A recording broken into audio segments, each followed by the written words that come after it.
siang semuanya, kami dari kelompok 13 ingin mendokumentasikan tentang kerusakan lingkungan yang disebabkan oleh penanaman sawit. Perkenalkan, nama saya Trifonia Oktaveni Desi dan rekan saya. Perkenalkan, saya Agustina Rani.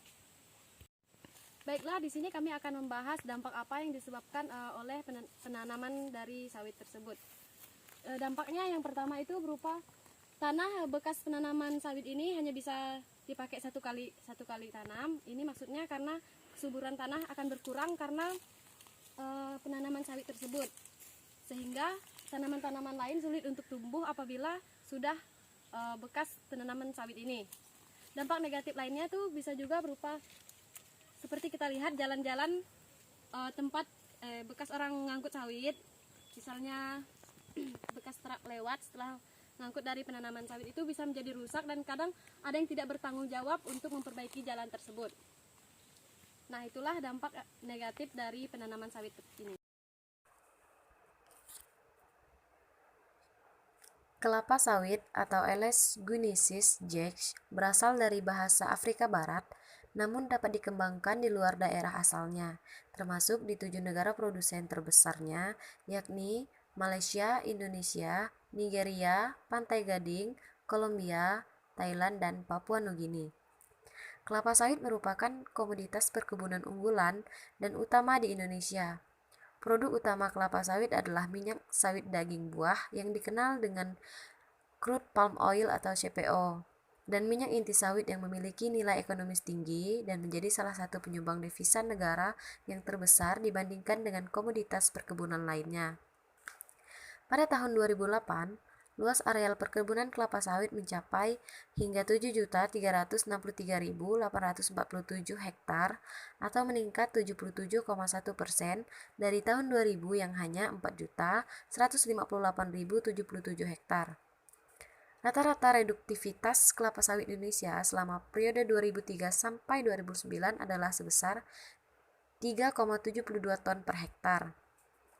Pada tahun 2011, produksi kelapa sawit naik mencapai 23,5 juta ton dan tahun 2012 mencapai 25 juta ton dengan luas areal 8,2 juta hektar. Perkembangan perkebunan itu menyebabkan ketersediaan lahan subur semakin sulit sehingga lahan marginal tetap digunakan untuk pengembangan perkebunan. Pemanfaatan lahan marginal memerlukan perhatian yang mendalam pada pembibitan, pengembangan perkebunan dan pengelolaan lapangan, serta penanganan penggunaan sumber daya yang tepat. Peningkatan produksi dapat dilaksanakan dengan menerapkan cara budidaya yang lebih intensif, termasuk penyediaan bibit yang berkualitas dan penggunaan pupuk yang baik, tepat, dan ramah lingkungan. Pupuk menjemuk padat atau PMP Blitz berbentuk briket dibuat di pabrik dan mengandung unsur karbon aktif yang tinggi yang berasal dari bahan-bahan organik sehingga dapat memperbaiki struktur tanah dan sifat-sifat fisika tanah. Hal ini dapat memudahkan akar untuk berkembang dan menyerap unsur hara yang terikat dalam ikatan karbon, sehingga tanaman dapat tumbuh subur dan berproduksi lebih memperbaiki struktur tanah secara bertahap, disesuaikan dengan kondisi ekosistem, karakteristik komoditi, kandungan unsur hara dalam tanah, keadaan fisika dan kimiawi tanah, serta target pencapaian produksi dengan melihat fisiologi tanaman yang menjadi faktor utama pada penentuan komposisi dan dosisnya.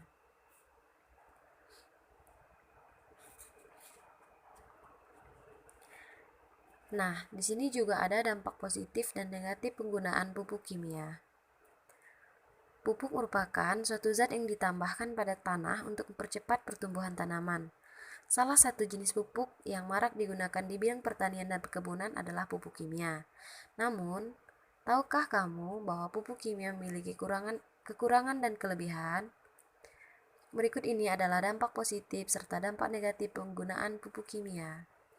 Dampak positif pupuk kimia berupa: yang pertama, dapat menyuburkan tanah. Pupuk kimia dapat menyuburkan tanah yang tidak subur secara cepat. Hal tersebut karena pupuk kimia mengandung zat hara seperti nitrogen, fosfor, kalium, belerang, magnesium, serta kalium yang penting bagi pertumbuhan tanaman. Kemudian, pupuk kimia juga dapat mempercepat pertumbuhan tanaman, karena keberadaan zat hara dan mineral penting dalam pupuk kimia dapat memenuhi kebutuhan nutrisi tanaman. Pupuk kimia memiliki kandungan yang mudah terurai, sehingga mineral di dalamnya dapat dengan cepat terserap oleh tanaman. Membuat tanaman tumbuh lebih cepat dan sehat, juga terhindar dari hama penyakit. Pupuk kimia juga lebih efisien. Pupuk kimia lebih efisien jika dibandingkan dengan pupuk organik. Hal ini dikarenakan pupuk kimia mudah digunakan, murah, memiliki kandungan mineral di dalamnya jelas, dan juga terdapat banyak pilihan sesuai dengan kebutuhan tanaman. Namun demikian, pupuk kimia juga memiliki dampak negatif. Dampak negatif penggunaan pupuk kimia baik bagi tanaman maupun bagi lingkungan diantaranya adalah tanah menjadi mengeras, karena penggunaan pupuk kimia secara terus-menerus dapat membuat tanah menjadi keras dan kehilangan porositasnya. Hal ini dikarenakan penggunaan pupuk meningkatkan kadar asam dalam tanah. Dilansir dari Henker, asam klorida dan asam sulfat dalam tanah melarutkan remah-remah tanah yang kaya akan mineral. Perusakan mineral tanah oleh asam tersebut membuat tanah kehilangan porositasnya. Hal ini berarti tanah akan menjadi sangat padat sehingga air akan sulit masuk. Begitu juga dengan sirkulasi udara yang berkurang. Pengerasan tanah yang memicu pada ketidaksuburan tanah secara keseluruhan. Dalam perjalanan menjadi kering, penghancuran mineral memicu penipisan mineral serta unsur hara dalam tanah.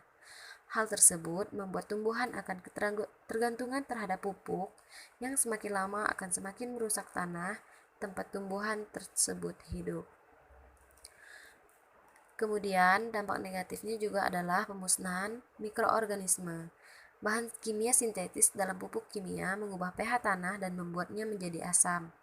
Peningkatan keasaman ini dapat membunuh mikroorganisme yang dibutuhkan oleh tanah, misalnya bakteri pengikat nitrogen, bakteri pembentuk antibiotik, dan juga berbagai macam jamur. Penggunaan pupuk urea, fosfat, dan nitrat yang berlebihan untuk pertanian yang airnya mengalir ke parit, akhirnya sampai ke danau, mengakibatkan polusi air di perairan tersebut dan menyebabkan pertumbuhan alga yang hebat. Dampak negatif bila hal seperti ini berlangsung dalam waktu yang lama, yakni terganggunya keseimbangan lingkungan. Kemudian, dampak negatifnya juga dapat mencemarkan air. Penggunaan pupuk kimia dapat memicu pencemaran air dan mengganggu ekosistem di dalamnya, serta dapat memicu gangguan kesehatan. Konsentrasi nitrogen yang tinggi dari pupuk kimia akan masuk terus ke dalam tanah hingga bantuan akuifer dan mencemari pasokan air bersih di dalamnya. Selain masuk ke dalam tanah, nitrogen juga dapat terbawa pada tumbuhan atau hewan yang dimakan manusia dan menimbulkan berbagai masalah kesehatan. Keracunan nitrogen tersebut dapat mengakibatkan kerusakan DNA dan berbagai penyakit kronis, salah satunya Alzheimer.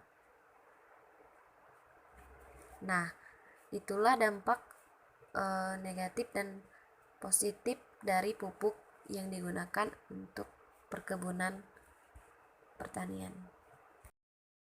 Baik, di sini saya akan menjelaskan yaitu tentang dampak negatif dalam perkebunan kelapa sawit.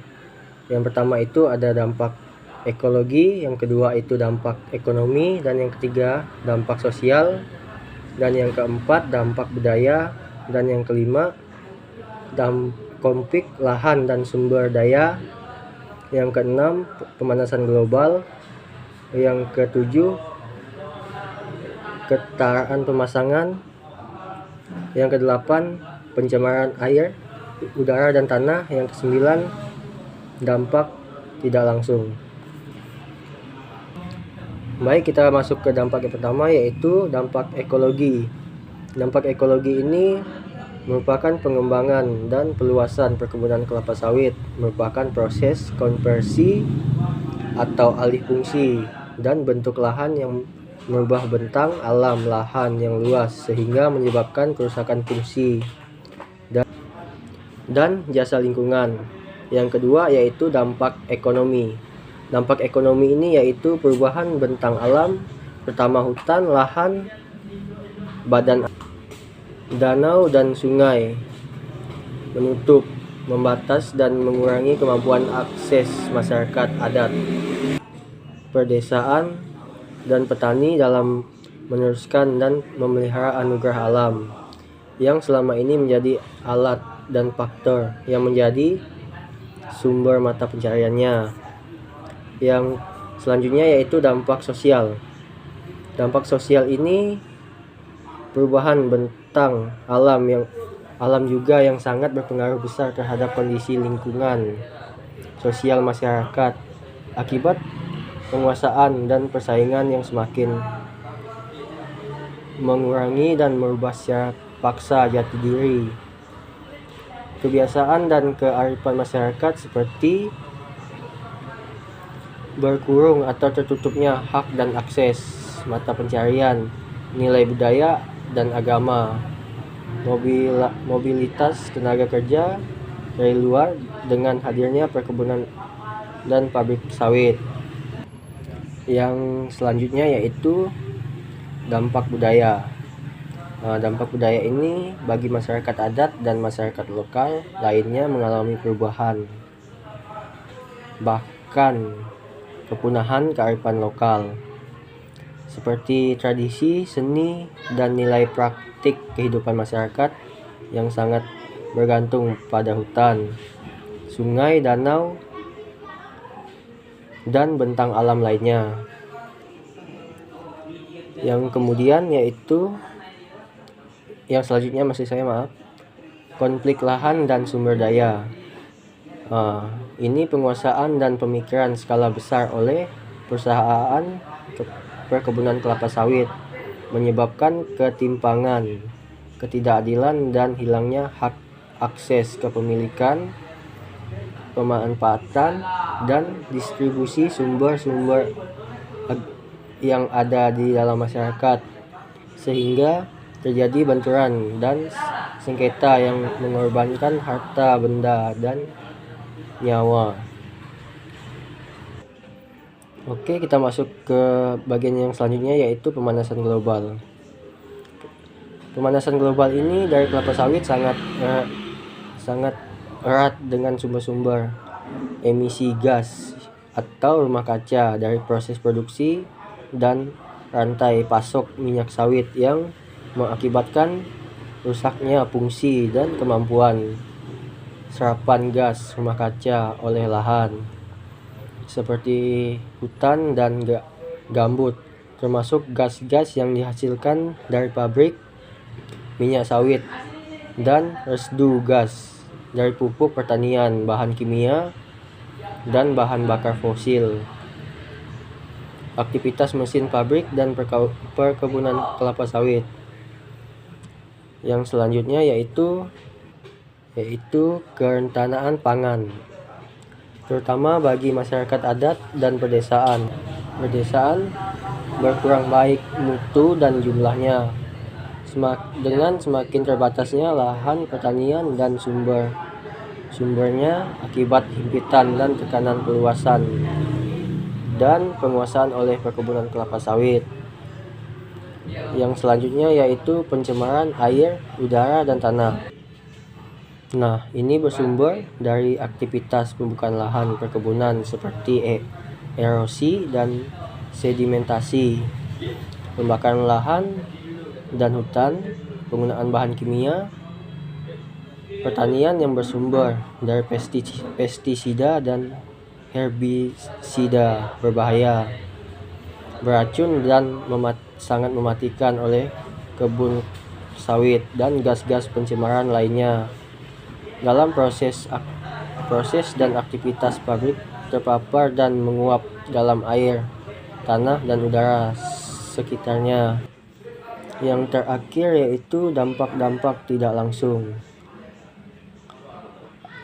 Artinya lain adalah buruknya tata kolasi sistem dan pranata hukum dan lemahnya ketinggian politik, komitmen kelembagaan dan kapasitas pemerintah dalam penegakan hukum dalam mengendalikan dampak perkebunan dan industri kelapa sawit.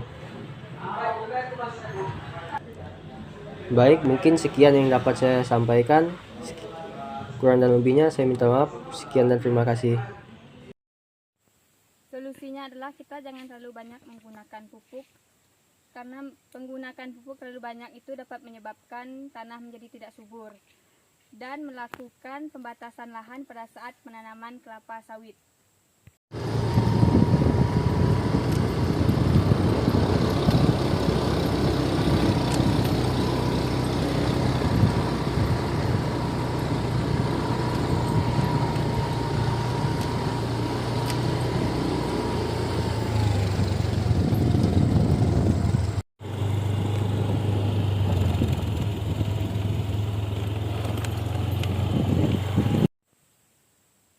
Baik, sekian hasil dokumentasi dari kelompok kami tentang kerusakan alam yang disebabkan oleh penanaman sawit. Kurang dan lebihnya kami ucapkan terima kasih. Terima kasih.